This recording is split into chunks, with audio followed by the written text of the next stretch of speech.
we are getting started here. Yeah, I think Slides. it's like Hold on, why is this? Where was I just at? It was. Yeah, I downloaded them, but now we're here. I go to presentation mode. With that, let me do it. No, I'll show you. that's fine. We'll be jumping around, right? Selected HDMI. There we go. There we go. So we're not in presentation mode. Is it okay if we scroll or what? Or do we go to Google Slides? You should go to Google Slides.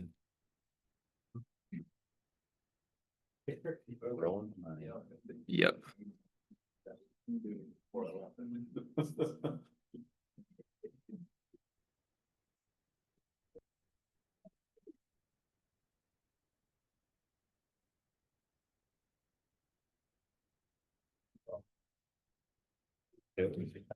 Good. All All right, we're good to go. Thanks for your patience. Sorry. So on Thursdays, we typically, the ideal situation is to have a room figured out. But as of this moment, we don't have a permanent room reservation. So we will try as best as we can to secure one. As you can tell, we were just going back and forth in general to this day. So in the future, we'll try to do a better job to let you know an accurate spot. And then we'll try to actually get a room reservation for us on Thursdays. This is the only day for any team in our organization that doesn't have that right now. But on Tuesdays, we're still good for that. So you know that's not going to change. All right. Yep, basically. And this is our meeting flag. If you go to the Pony CTF and put that in, I think we have a separate category for purple and should be able to put that in, get some points. Anyone going for 50,000 this year? On the Matrix. Michael can. Yeah. I'm glad somebody got the reference. That's very ingrained in culture. Hoping folks will like clear out tendencies. Yeah. Yeah. It's been a long time since we've had like high schoolers. That'd be great. All right, indeed. All right. And a bit about us. So this Tuesday, you all met Ronan and Henry, who do a lot of stuff with the red team. Michael and I are your blue team leads. And so I'm Bryce Kerfman, the title acquirer of hardware, running something like Dark Souls title. So put that in. But anyway, I'm a computer science major here at U of I. I'm graduating in a year and a half. This summer worked as an industrial control systems cybersecurity engineer at a manufacturing company. And I have a lot of opinions about how to grow and consume cucumbers. So if y'all are interested in that, hit me up after. All right, a little bit about me. I'm your other lead. Also help out with SIGPwny as well in general. So I'm a second year grad student. Don't call me Unc. I get that enough. And I'm about to finish up in May of 2026. So yeah, been out here a long time since the dinosaurs were growing around.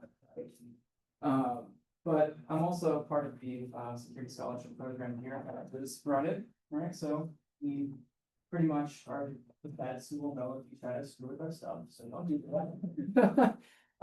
The second thing that I'll tell you is I'm also a current network operations intern at ITI. Have you heard of ITI before? Anybody? Sure. Okay, cool. Yeah, look around at ITI on this campus. They're a really good resource for research opportunities, stuff like that. But I'm currently on a SEER project doing network operations and I'm under DARPA. I'm a big rock drummer. I love that stuff. Rock is my favorite to play ever, and Rush is the greatest rock band. So if you disagree with me, you can just leave. I'm kidding. All right. All right, let's get this going.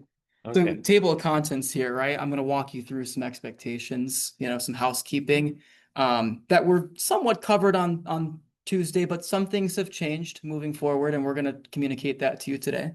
All right. We'll go over a bit about how we approach the blue team side of things, similar to how Ronan described the red teaming approach last week. We'll go over some of the different competitions that we train for and compete in over the course of the year, hit on some key concepts as well, and then a brief reminder about what not to do with our infrastructure and also what to do. Perfect. All right. So, we're going to say this a lot, but hopefully it doesn't get too annoying. You guys probably know by now that we are hosting infrastructure physical side of things, right? And finite resources to do that. So, what we're gonna be doing is not attendance, but it's called a weekly check. So we're gonna just split a QR code in just a little bit here for you guys. It's not gonna be posted online, so I know that you have to be in this room to scan it, which means that you appear, right? And that'll tell us that you've been attending our meetings. Why do you wanna know that? Because if you're not attending our meetings, at least consecutively and consistently as we want to, we are going to consider our options of best in providing your access to the infrastructure to a student who is in need and who does plan on attending. I'm not a professor. I don't want to take attendance because it's like a class or anything. That's not what this is about. I call it a weekly check-in because I want you guys to let us know if there's something that happens in advance, right? Life events, emergencies take place. I don't need to know why. Just tell us in our QR code. So we take you to a Google form. So you can let us know that in advance, because if you don't communicate that to us, we're just gonna safely assume that, all right, this person disappeared off the face of the earth, right? And we shouldn't provide access to the environment to them, right? Somebody else needs to have access, and therefore, if they're here, we're gonna give that to them. Does that make sense? Okay, perfect, yeah. We have a finite amount of compute power, unfortunately. And remember, you can always access our resources, our slides, our meeting recordings will always be available to you. So even if you don't plan to attend or participate as actively, you still get access to those. Yeah, it's okay to miss like a meeting or two here and there, like if you let us know, right? But if you're just missing like meeting after meeting after meeting after meeting, we got to reconsider what your involvement might look like, right? Because how am I supposed to get you? How are we supposed to get you to a level of proficiency if we can't see your progress on a weekly basis? You see what I'm saying? We work together in this room, so we need to be here in this room. All right, let's do it. So our approach on the blue team side of things is just to share what we've learned through our own training, our experiences, our different jobs, and just try and bring it all together here in one place. And again, hacking the cyber defense side of things, this is not something you pick up overnight. It takes a lot of time input into this to get just like the connections in your head firing away. Recognize different patterns when you're looking through log files, manually carving out, I don't know, malware binaries from memory dumps. That takes a lot of time to build those skills, and it's going to be an investment for you guys. But we have a lot of experience up here. Our helper team is fantastic. You guys probably already know a lot of things that we don't, and we'd love to hear from you in that regard. And so, again, if you know about any of the meetings that I think we have our meetings, where do we have a meeting schedule posted? So, I mean, we have all of them plotted on the internal spreadsheet. Okay. I think we only reveal it 2 weeks in advance. Okay. But it's all in the internal stuff at least, and we can Got just it. make that public if necessary. Okay, yeah. So if you see anything right now, we two weeks in advance, hit us up. We'd love to hear from any of the new people, get you involved and on our admin team. Yeah, I mean, look, the truth is, when you look at the people that are sitting next to you, you all come in with very unique skill sets from different backgrounds, right? When we put that all together, I have this kind of a philosophy of, I can teach you something, but you can teach me something too, right? I don't know everything, and I'm sure that none of the people in this room know everything, I assume. But, no, that being said, if we look towards each other to learn from each other, it gives you another reason to want to show up. Okay. People that are next to you are often going to be the people who guide you along and share the important resources that you're not going to learn about in class, sometimes even in your own research, right? And so, you know, that's the way that I would say I've gotten as far as I've done so far in my training. And that's the way that I'm going to continue to, probably for the rest of my life. All right. Okay. Let's talk about that. Yeah. All right. So, FA2025, CTF, right, is our in-house training that you guys have heard about and are familiar with. It took years to develop this and get the infrastructure going to support it. So we were really passionate about, you know, posting challenges and offering you guys a chance to interact with us on that platform. Now, that's good for fundamentals, but we're going to talk more about cyber defenders. And since you did that, I want you to talk about that. All right, sure. Cyber defenders, it is a general like security operations, digital forensics, incident response training platform. They have a certification for blue teaming that is fantastic. Done myself, you learn a lot of different things in malware reverse engineering, digital forensics, parts of going through the Elastic Stack. It's a great, it's just a great certification. They also have a whole bunch of free labs online that I would highly recommend doing. Again, and most of those topics that I previously mentioned, and yeah, it's a good spot. Hack the Box is also somewhat similar to that, but more so focused on the red teaming side of things. They also have been starting to do more blue team labs. I think with like the Sherlock series, they posted a few different blue teaming certifications as well. Just a good thing in general. And then try HackMe, which I'm sure that a lot of you guys have already heard about or have started working on, which is really good. See, the thing is, there are rooms that are sorted out by difficulty on platforms like these. So you can start as a beginner, you can go into an intermediate area or advanced. My recommendation is if you're completely new to this, start with Windows fundamentals on those rooms, right? And then Linux fundamentals, things like that too. We'll talk more about that later, but not necessarily today. I want to stress the importance of these resources that are open source to you, right? There are offerings of free content available, and we think that free content is pretty good, just as you move it along.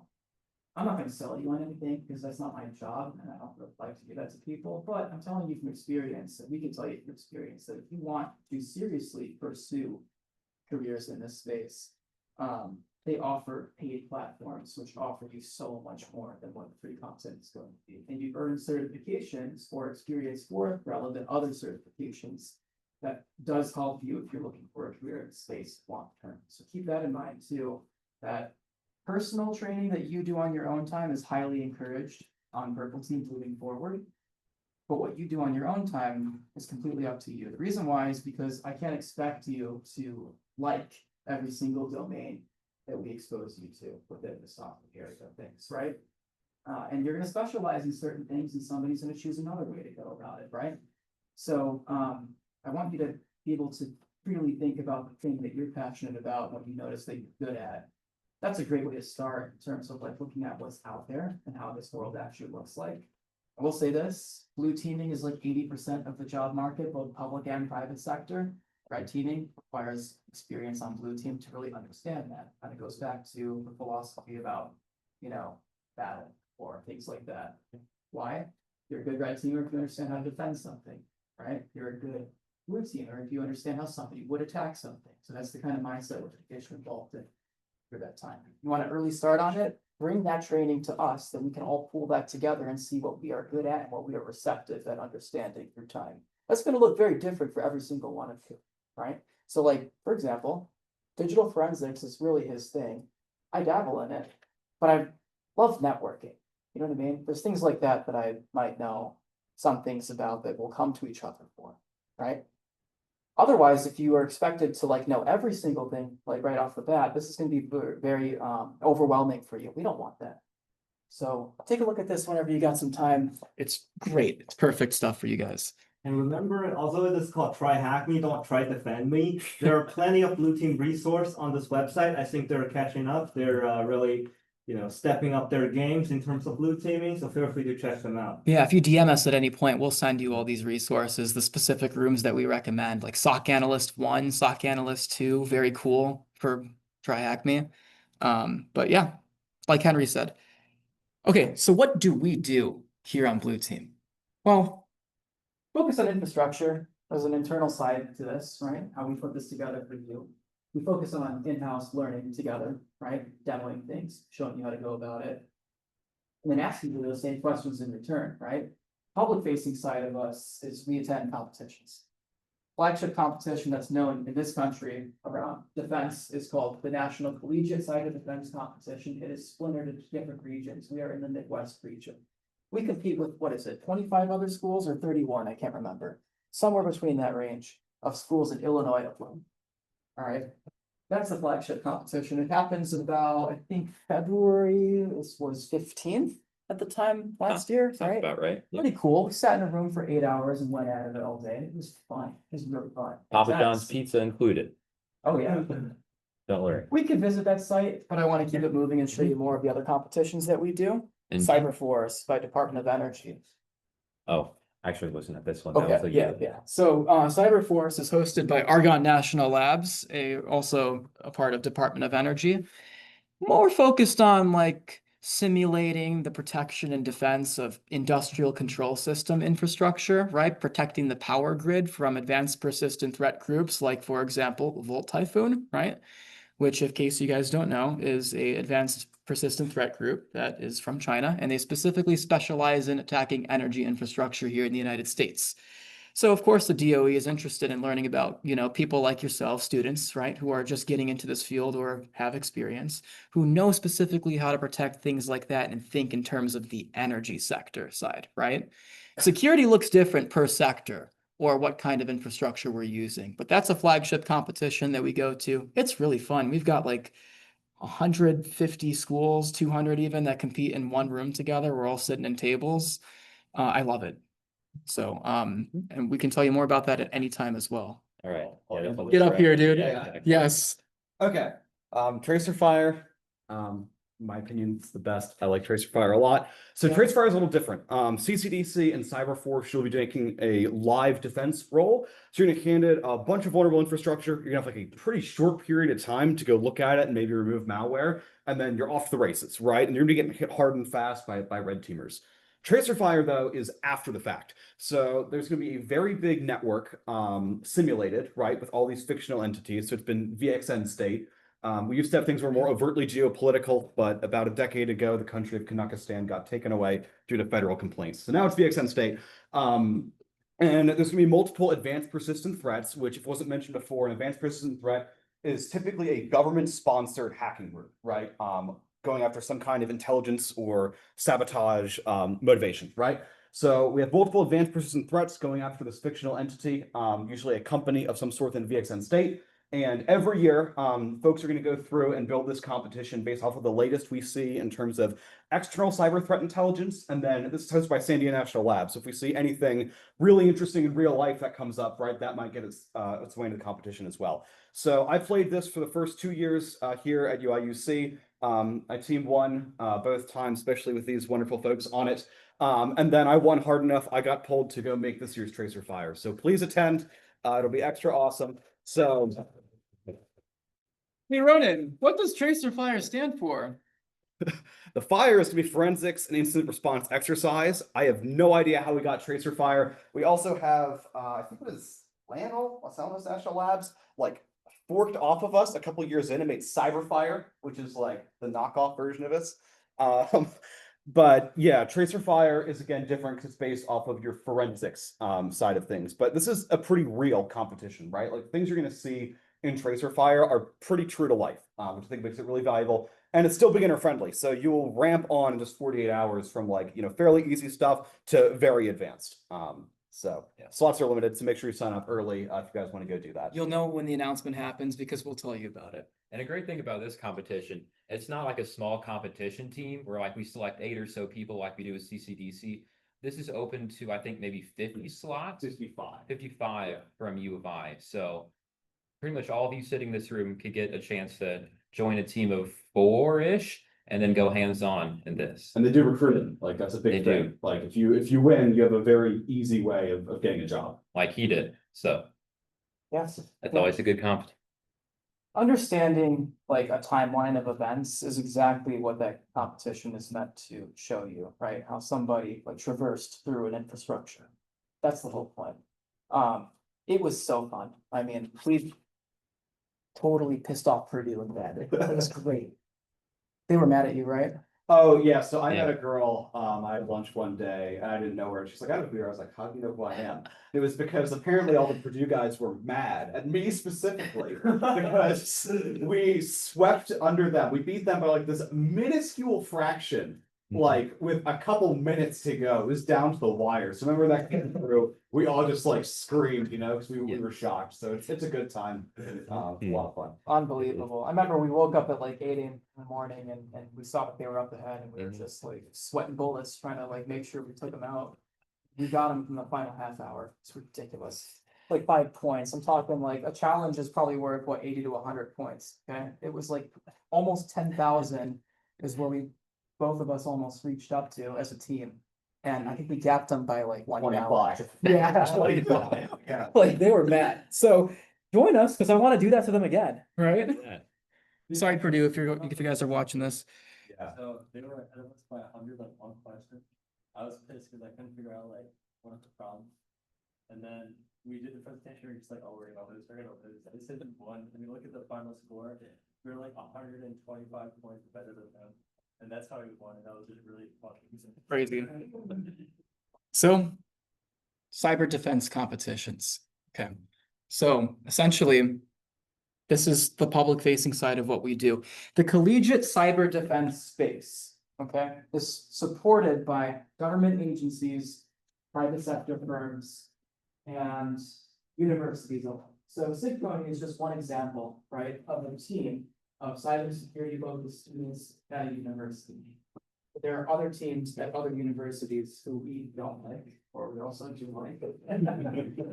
It's, you know, we have rivalries here.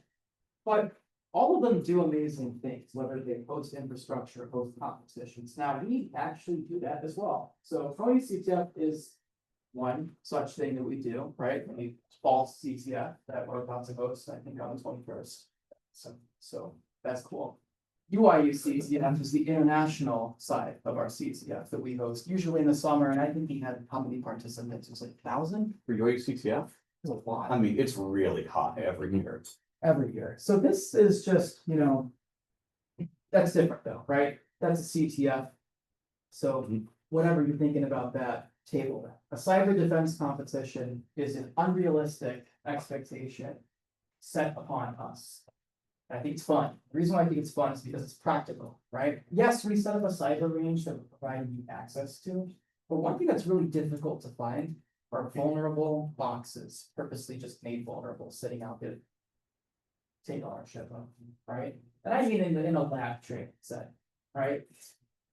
What's really cool about the cyber defense competitions is they have an auto grader or an auto scorer that, you know, from a lot of competitions that update based off of all the commands that you run, things that you do to target the box that you're in.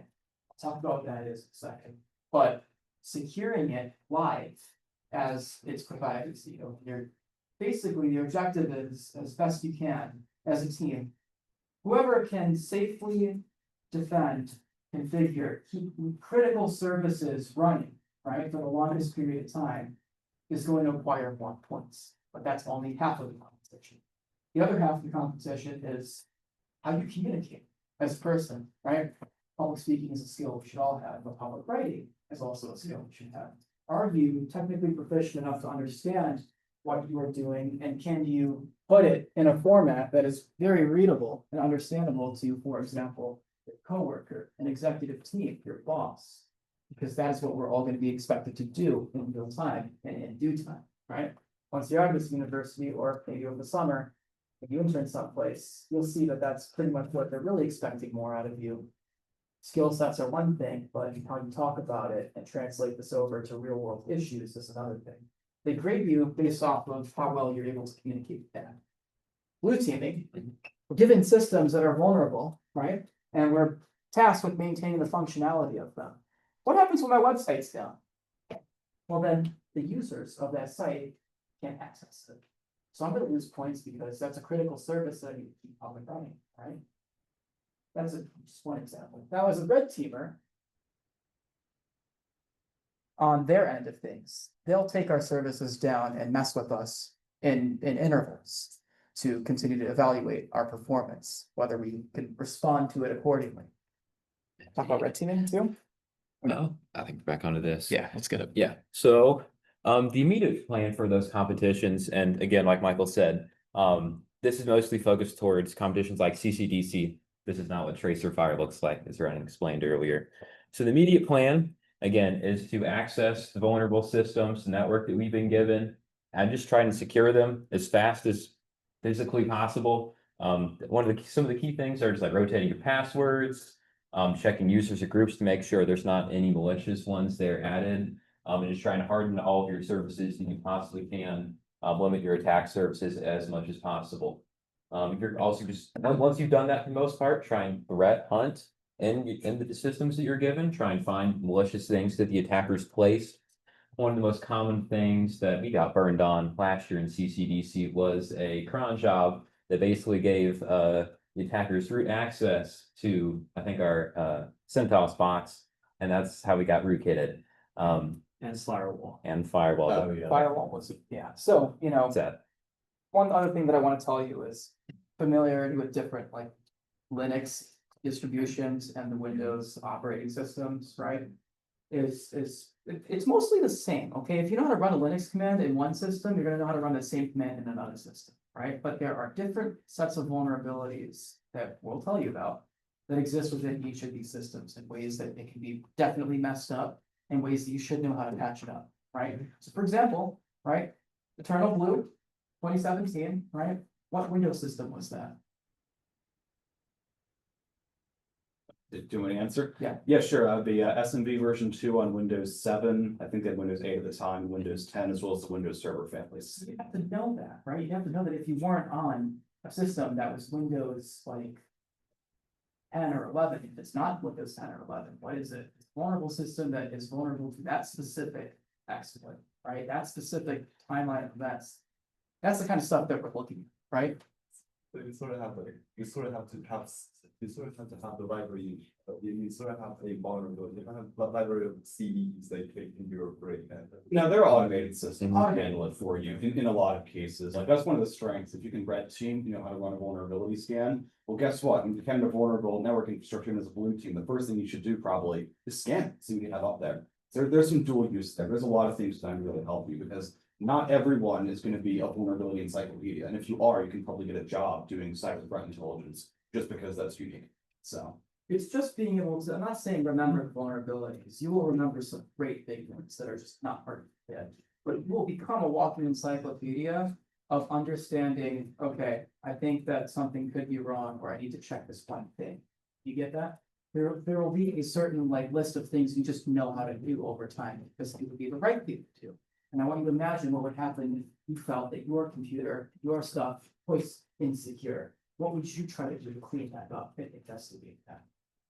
Over time, the repetition of us showing you that, how we're gonna go about it, would bake into that and translate to what you would try to do in a competition setting like this. So, yeah, when you train, when you do your own research on stuff like that, you'll learn about these new things. 0 days come out like what, every, day, things like that. Vulnerabilities are discovered. People learn how to exploit the vulnerabilities. We'll explain what that means shortly here too. I'm not gonna get ahead of myself. Yeah, and real quick before, this is like a visual representation of like service uptime. So if you have a service, let's say a mail server, the scoring engine is trying to reach out to that, see if it can like send emails to and fro there. And if it's up, you get a nice green arrow. And if you don't, you get a red one, and you don't want to see that. I think we were team 6 in that photo. That was a rough spot for us. So the goal is always to stay in the green, keep racking up them points. And again, the most important things from these competitions are just being able to communicate, have fun, and also learn as much as you possibly can from this. We want to communicate, again, as a team, work together in that regard, and just hopefully try and win. That's not always going to happen, but we can try. They're all confused right now. Okay. Why that's on that slide. Nyan Cat, do you want to explain? Do you want me to explain the Nyan Cat EFI? go ahead. Okay. So basically, if you don't learn during CCs, if you make the same mistake two or As we three did. times in a row, you have your OS and put the boot partition. And what they will do, because you don't have physical access to these, right? You can't go flash your OS onto it. They will replace your boot partition with something called boot to Nyan Cat, and you'll hop on their shell and type reboot. And now you go on your Proxmox and you're like, what is this? Oh, it's a screensaver, they pop shell. No. Your entire firmware runs only Nyan Cat, and there is nothing you can do to fix it. So that is one of the jokes from CTDC. Yeah. Because we did not set up NetBIOS. Yep. Yeah. It was like from the moment you booted the machine on, like that was it. We were already done. You know what I mean? So yeah, that's a total flex on us. And Red Team will do that, in the final minutes of the event or hour, I guess, just to remind you that they're the ones who are talented at the end of the day. But the whole point is not to be intimidated. The point is to learn why that happened in the first place, right? Obviously, these people are very talented who put this stuff together. Some of them work at some of the top places I'm sure you could imagine, both in government and private sector. So they're going to show us, you know, things that we want to be reminded of to make sure we look out for next year and the year after that. Yeah. And so this is David Durkee. All right, he's our Midwest regional manager. We love him. Yeah. And so I mean, CCDC, for example, right? An 8-hour window of a composition. Now, if you were working a SOC analyst job or, you know, in a cyber defense related job, right? Blue teaming of any sort, you wouldn't be expected to do all these things within a time span of 8 hours unless somebody was really trying to like nuke your entire firm, okay, in the moment. This is the kind of stuff that a SOC analyst team would probably drag on maybe a week or two, right? Something like that. You're not expected to do that amount of work in that short amount of time in the real world. But it's really hard to put together a single event everybody can attend consistently and just learn it all right there and then send it. That's why it's 8 hours. But the whole point is it's a competition, right? The intensity is made such that it is going to be cramped into a span of, you know, hours. Because you got schools to compete against. So in that moment, it's whether you know it or you don't. If you don't know it, hopefully a teammate next to you does. That's what this has been all about for us. Yeah. And also a key point of these competitions is there can be so much going on all at once. Yeah. Red teams attacking multiple different boxes. Some of your services are down. Some of the time you broke a service and are trying to troubleshoot that yourself. Just keeping a cool head, figuring it out rationally. That's a big part of these as well. And also expect the things that you never thought could happen. That's again, like Ronan said, that's a key part of what defense in depth is. You want to have multiple different measures to prevent things that the red teams can do. So in the case that one of those things fails, there's something else that can hopefully end up stopping them. Yeah, Krish. Oh, by the way, one more thing, while you're trying to like defend your system from everyone, you also get like random tasks to do. They're called injects. So they'll say like, hey, I want you to set up like some random print server on this thing, or I want you to scan all your stuff over here or something. And you also have to do those tasks, plus stop the attackers from attacking your system. Yeah, we'll Amen. cover that too. Let's get into the key concepts about what blue team is all about. Thanks, Krish. We're going to cover that super shortly as well. When this doing? Key concepts? Switch back to it. Okay. Let's do it. Cool. All right. So the first topic is services. We've talked about that briefly before. And yeah, they're what pretty much any organization runs on. They have to provide a service to make capital for the most part. And a lot of the times in the age of the internet, that requires exposing things out on the internet, whether it be a web server for e-commerce, for example, Gmail for sending mail services. They have to open those up for people to access it, but in turn that also provides an attack service for attackers to latch onto and start probing for any vulnerabilities in there. For most of our purposes, the individual boxes are going to be running those services. So like Krish mentioned, they might have you spin up a print server. And again, that might have the printer bug on it. One of Ronan's favorites. Those are always interesting. And yeah, brief a little bit more explanation of that. Yeah, the service provides something accessible, like I mentioned before. And yeah, there can be a lot of different services on a box. It doesn't, for example, a key thing that we like to do sometimes, don't always get to do, is containerize services, like throw different stuff in a Docker container. We tried Firebase in the past to try, or is it It's fire something. Fire jail. Fire jail, right? Thank you, Chris. And run it all in one box, just again, concentrates that attack service down into one place, while also providing multiple different services. And yeah, attack service.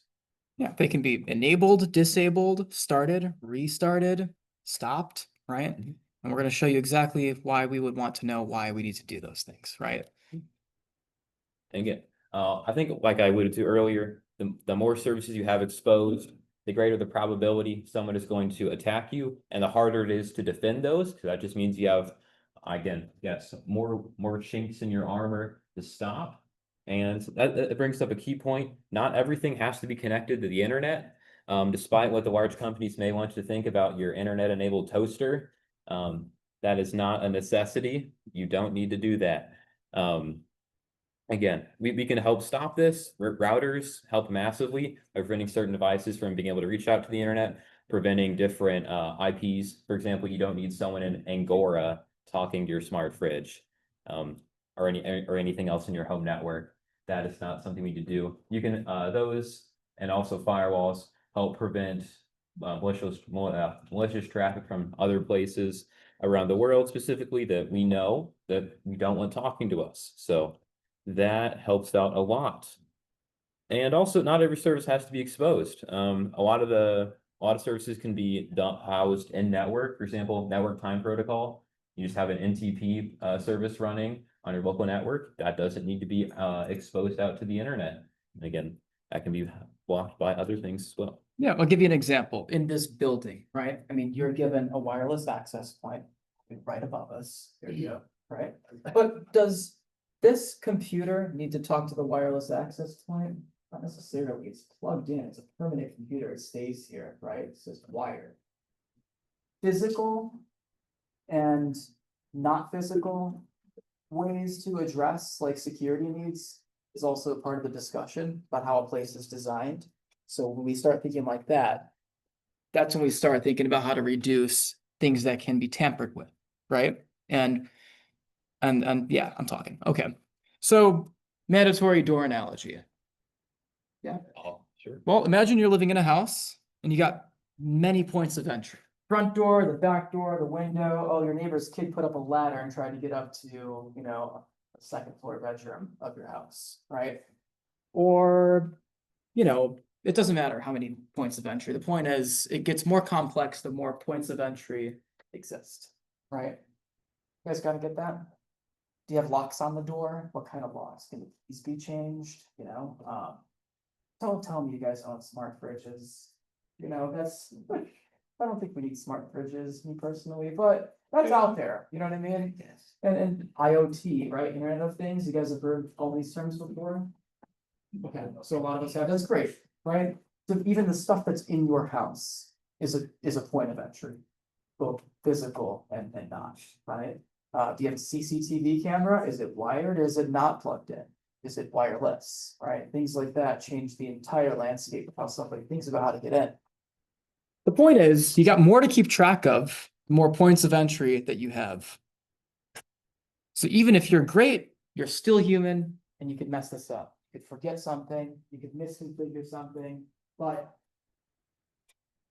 the point is, if you have less points of entry, it's less to keep track of, because you're human, it's easier to remember, less to keep track. See what I mean? Okay, cool. So, continuing here, closing doors. All right. So closing all the doors of entry. So I think like we mentioned a bit earlier, firewalls can help this a great deal, but they're not the end all be all. They can block off certain ports. Most services are bound to a specific port. For example, SSH is on, or secure shells on 22, something's on 53, HTTPS. I should know that by now. Goodness. HTTP is 80, HTTPS is 443.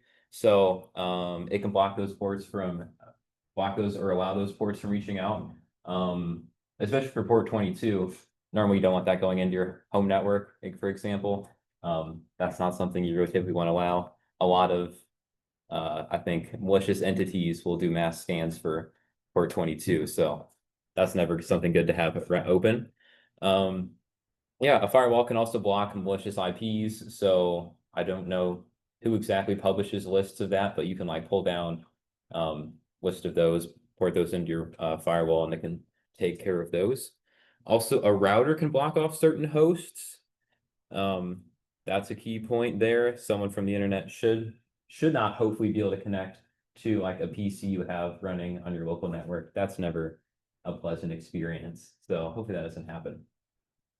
We can also use tunneling to have services run on the computers and expose it to the other boxes that we want to.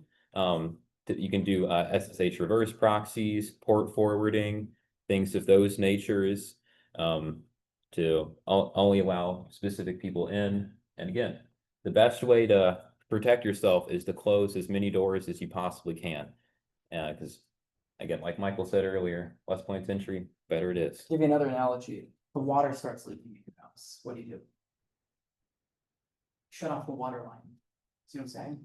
So that no other faucets in your house can be provided water. So you gotta fix the problem immediately. Or half your house gets damaged and now insurance can't bill you or will bill you for that, right? That's the analogy that we're kind of going with. When an emergency happens, you try to cut it off from the source as best as you can. It's your first step. Put it down.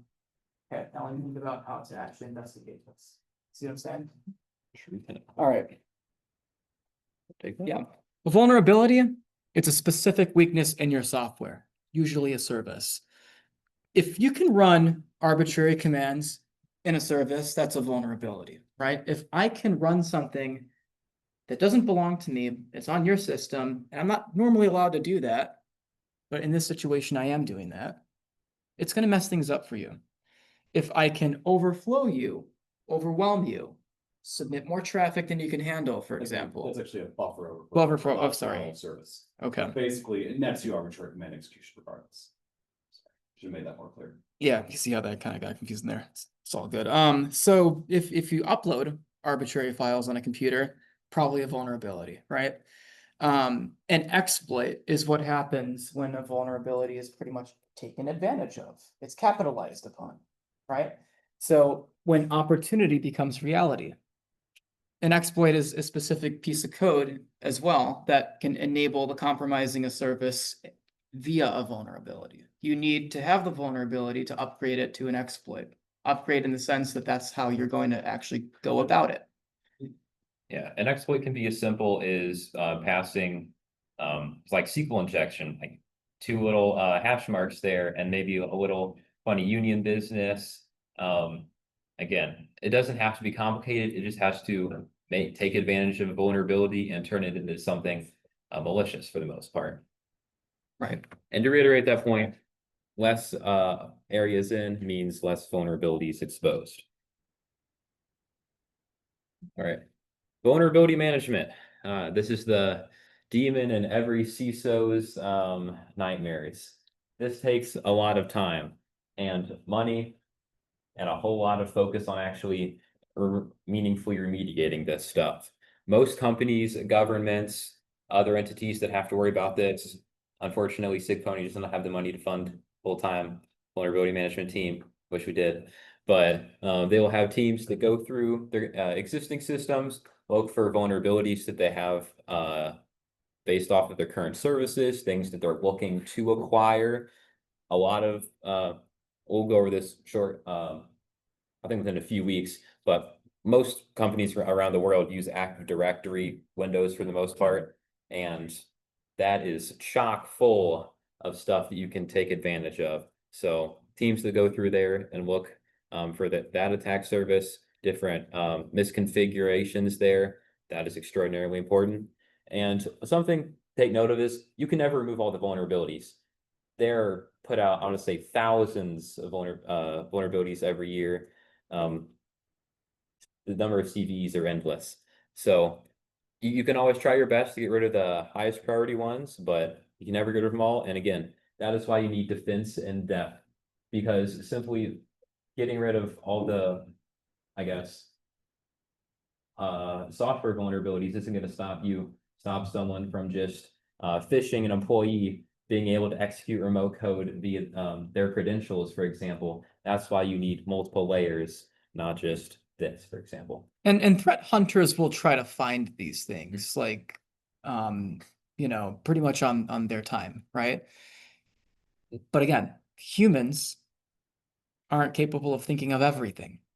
Do you get that? In the moment, there are many decisions to be made. Don't allude to the fact that I'm talking about machines can just do a better job at certain things. We have better judgment calls in the moment, but I won't get into that. Defense in depth is the concept that we often say in this field to say that. The next slide. Okay, yep. It's a layered defense, right? The most important concept is, you know, if I want to prevent people from getting into my castle, I'm probably going to do what? Put a river or a moor around my castle, right? And then I want a bridge because I want to see the traffic that's coming through.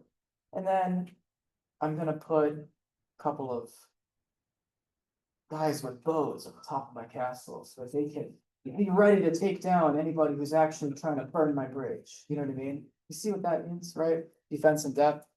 This translates over into an organization. This translates over to an actual enterprise or an infrastructure. They layer, they overlap. One is trying to mitigate what happens if another fails, right? Or notify you if something has failed. And this allows for you to detect, hopefully in the moment, or maybe even predict beforehand when something like that could happen. Telemetry. So telemetry is often, the kind of domestic tool set that's available to you. We can set that up as well. But grabbing analysis or grabbing diagnostics of what's happening with the quite literal physical compute of your infrastructure, or the data that is being extracted from logs, network traffic, for example, right? But that's just to name a few things, right? So when you have an opportunity to query those things, you can understand the behavior of those things. You can understand what you would do about a specific situation. And that is why you have one way for you to discover that thing, another way for you to actually respond to it, another way for you to prevent it, a million more ways to actually keep on track and keep on top of it. Yes. And a key point to remember here is a lot of times companies will just like slap in a firewall, say, we're good. That's not the case, because what happens when someone downloads a malicious executable? Maybe you have everyone install antivirus or an EDR.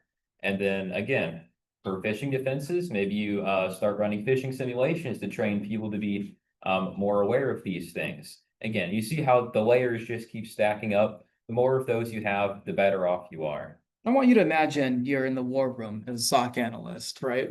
I mean, war room, it's just actually like, what comes to mind, but it's not.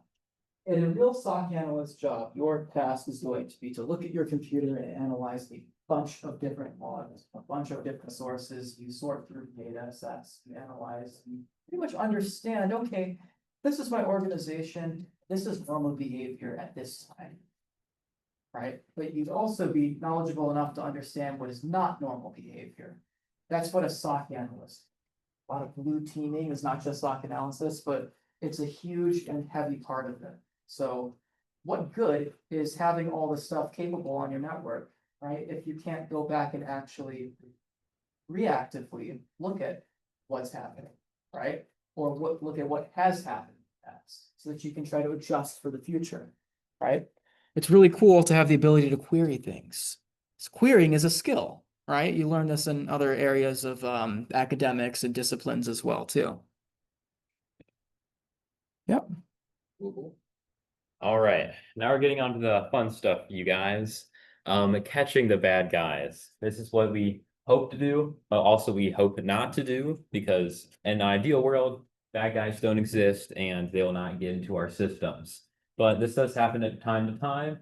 Also, is the premise for our different competitions. So the main things that bad guys are, as most people call them, threat actors. They're going to look for the easiest path into your systems or your network.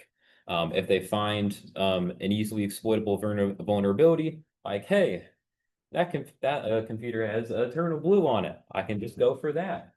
And it's unpatched. Wow. That is what they're going to do. They're not going to try and do some crazy exploit.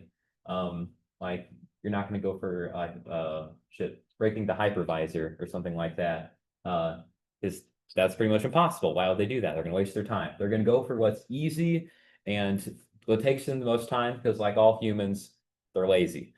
So they're going to try and break in. Most of the time, this is with a known vulnerability that's been posted. There's probably already CVE out about it.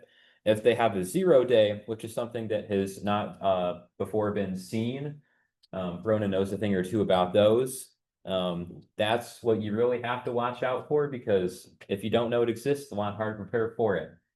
And once they do, or if they unfortunately do enter your house, and this analogy, the first thing they're going to try and do is gain persistence.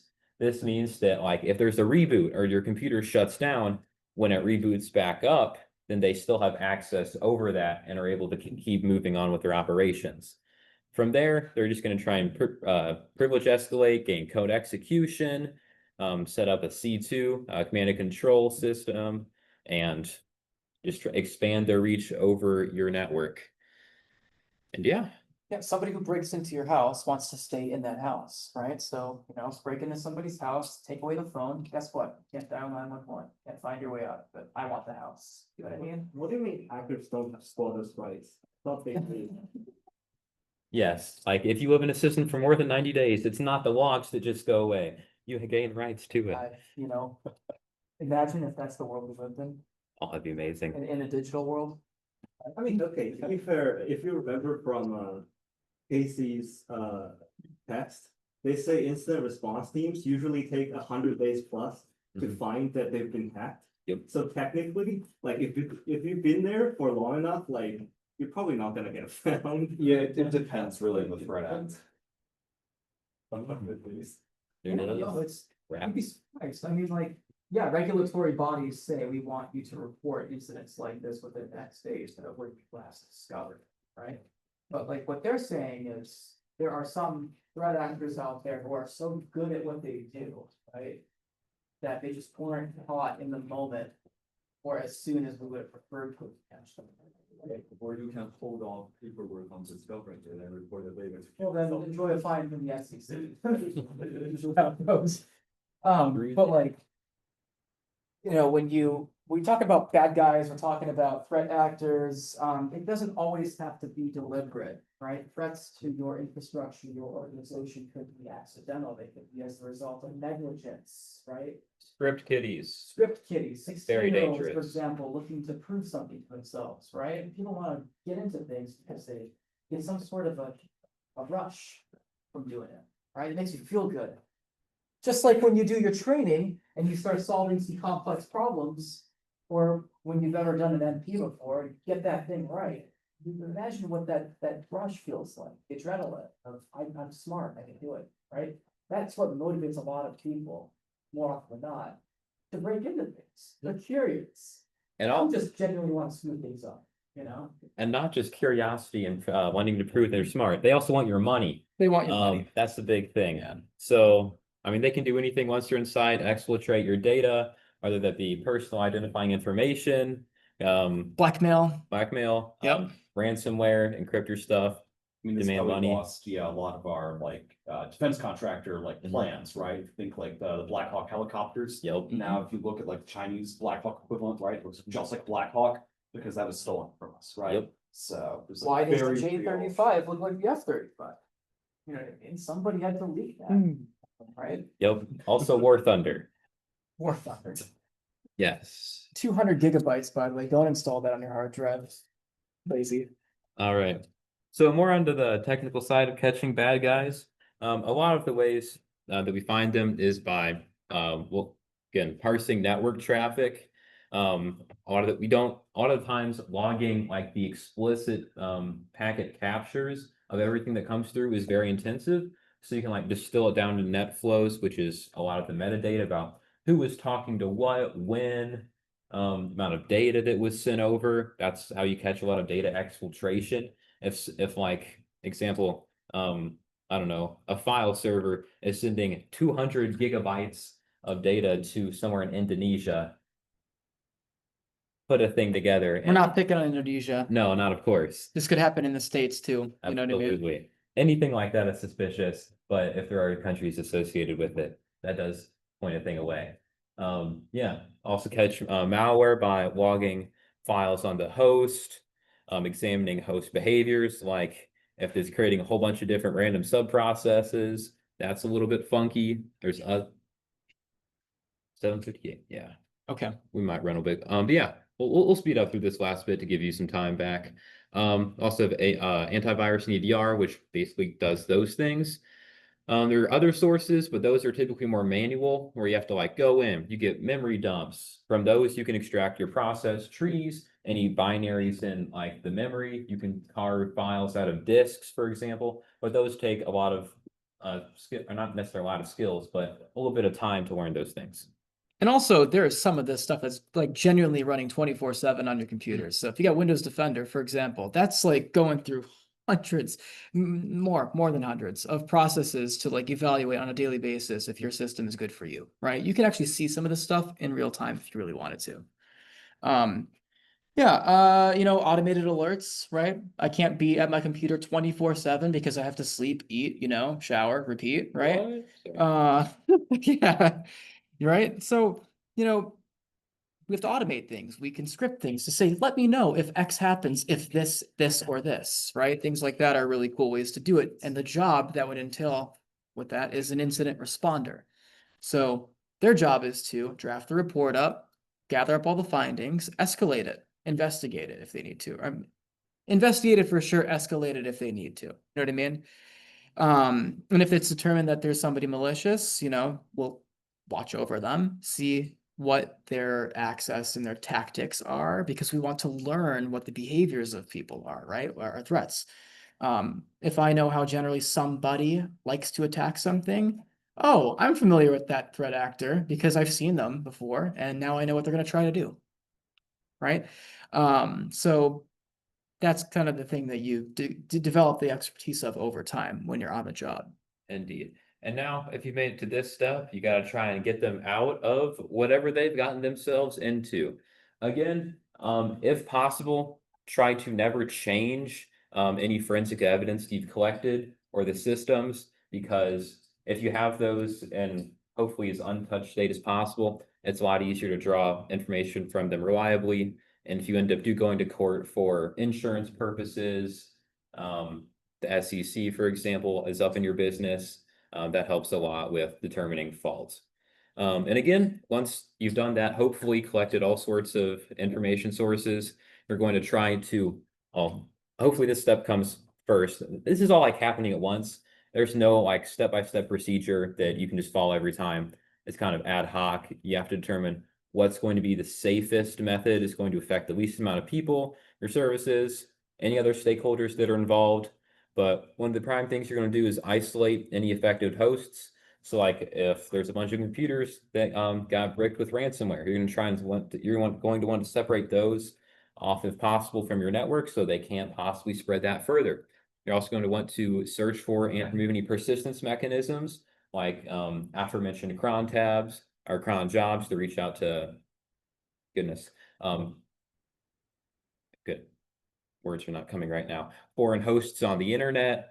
We're going to remove any backdoors, any malicious user accounts that were created. If you know the vulnerability of how an attacker got in, you're going to want to try and patch that so they don't do it again immediately after you kick them out, because that is the worst way to get burned.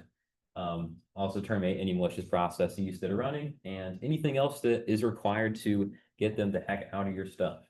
There are two main reasons why you want forensic evidence. You need to understand what happened so you can put together a timeline of events and report it. And two, because you're being regulated, sometimes fined, right?